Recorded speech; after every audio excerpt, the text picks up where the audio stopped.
Kini zaman yang telah berganti, adanya prostitusi, banyak provokasi, penuh intrik yang tak dapat dikritik. Pemuda-pemudi yang kini terjadi sudahlah lupa diri, tak kenal saudara, sahabat, tetangga. Memanglah sudah gila.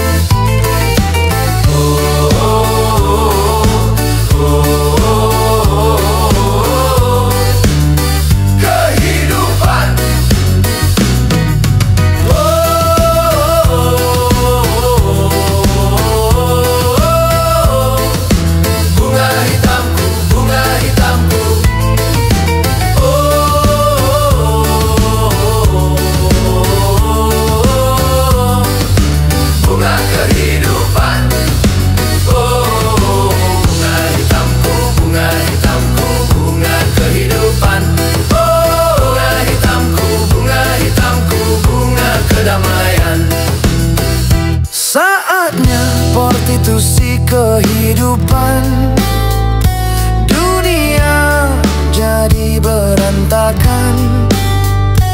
Lupakan diri, sombongkan hati, tak punya harga diri.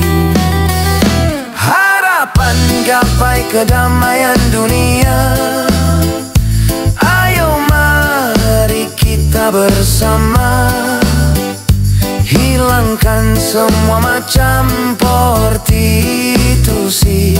bunuh yang lupa diri.